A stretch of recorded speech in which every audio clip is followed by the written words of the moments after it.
Besides Rizal's achievements in various fields like arts, literature, science, and leadership, he could also boast on the ladies he has mesmerized and swept their feet off.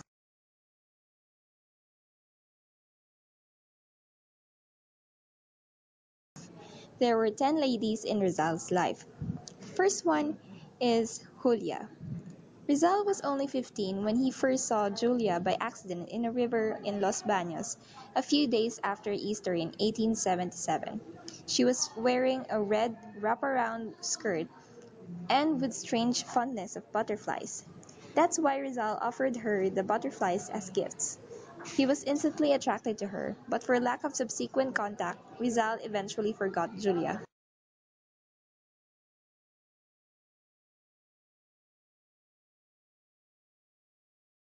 Rizal met next Segunda Katigbak, a charming, short girl from Lipa, Batangas.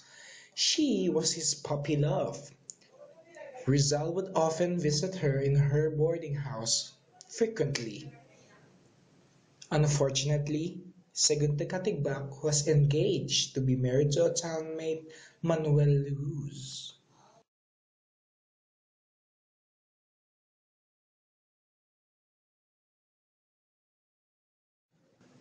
Then came Leonor Valenzuela. She was a tall girl from Pagsanhan.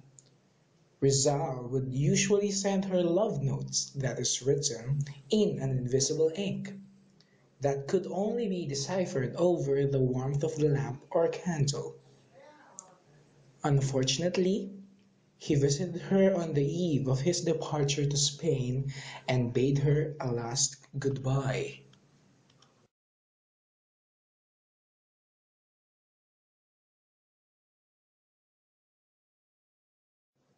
Almost simultaneously, Rizal met another Leonor, and she was Leonor Rivera. She became his girlfriend for 11 years. The two were distant cousins. For him, Leonor Rivera was an ideal woman. His model for Maria Clara, one of the main characters in his first novel Northern Mirajere. He was ready to marry her. Unfortunately, Leonor Rivera's mother disliked Rizal, who was then earning the reputation of being a dissident. The two last saw each other before Rizal left for Spain in May 1882. The mother hid from Rivera all the letters that Rizal was sending from Spain. After many years, thinking that Rizal had abandoned her, Leonor Rivera sadly consented to marry Henry Keeping, an Englishman who was her mother's choice. Rizal was said to have cried shamelessly when the news of the wedding reached him. Leonor Rivera got to know that Rizal loved her just as much and that thought of her prevent him from having a serious relationship with any of the women he encountered in Europe.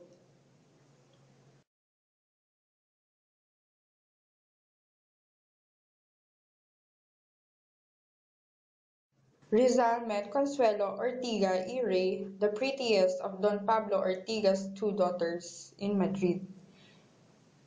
She fell in love with him after only a few dates. He dedicated to her A la Señorita Consuelo Ortiga y Rey, which became one of his best poems. The Ortigas' residence in Madrid was frequently visited by Rizal and his compatriots. He probably fell in love with her, and Consuelo apparently asked him for romantic verses. He suddenly backed out before the relationship turned into a serious romance, because he wanted to remain loyal to Leonor Rivera, and he did not want to destroy his friendship with Eduardo Delete, who was madly in love with Consuelo.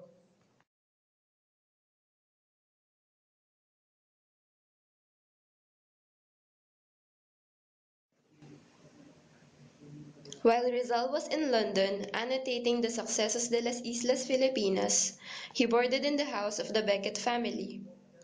Gertrude, a blue-eyed and bosom girl, was the oldest of the three Becket daughters. She fell in love with Rizal. Totti helped him in his painting and sculpture, but Rizal suddenly left London for Paris to avoid Gertrude, who was seriously in love with him.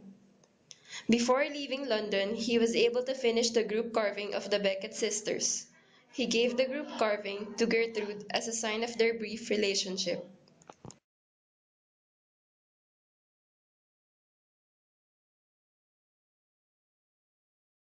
Guest of the Bosted family at their residence in the resort city of Biarritz, he became close with the two pretty daughters of his host, Eduardo Bosted. Antonio Luna courted Nelly Bosted, but she was infatuated with Rizal. In a party held by Filipinos in Madrid, drunken Antonio Luna said unpleasant remarks against Nelly Bosted. This resulted Rizal to challenge Luna into a duel, but after recovering from drunkenness, Luna apologized to Rizal, thus averting tragedy for the compatriots. Rizal and Nelly's love affair unfortunately did not end in marriage. It failed because Rizal refused to be converted to the Protestant faith as Nelly demanded, and Nelly's mother did not like a physician without enough paying clientele to be a son-in-law. However, they parted as good friends when Rizal left Europe.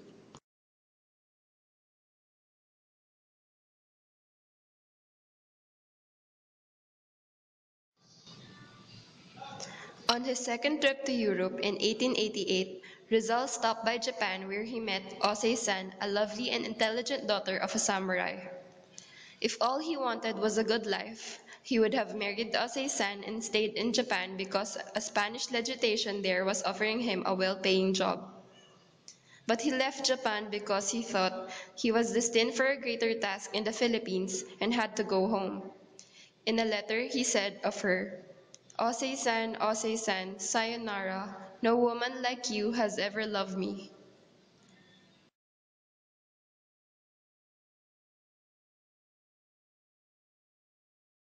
1890, Rizal moved to Brussels because of the high cost of living in Paris. In Brussels, he lived in the boarding house of the two Jacobi sisters. After some time, Rizal and Suzanne Jacobi fell in love with each other. Suzanne cried when Rizal left Brussels and wrote him a letter.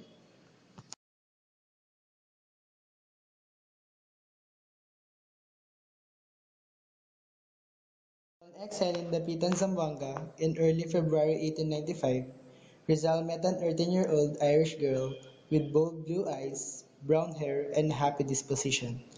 The girl was Josephine Bracken, the adopted daughter of George Topher, who had traveled to Dapitan from Hong Kong to have his eye treated by Rizal. Rizal was immediately attracted to Josephine. He called her Dulce Estranjera, or sweet foreigner. Rizal asked Josephine to marry him, but she was not yet ready to make a decision due to her responsibility to the blind Topher. Since Topher left for Hong Kong on March 1895 and Josephine stayed with Rizal's family in Manila, upon her return to Dapitan, Rizal tried to arrange with Father Antonio Obac for their marriage. However, the priest wanted a retraction as a precondition before marrying them. Rizal married her even without the church blessings. Josephine later gives birth prematurely to a stillborn baby. Came at different point in Rizal's life. Although there were many ladies attracted to him, his love affairs didn't last long due to his commitment to his motherland's welfare, Philippines.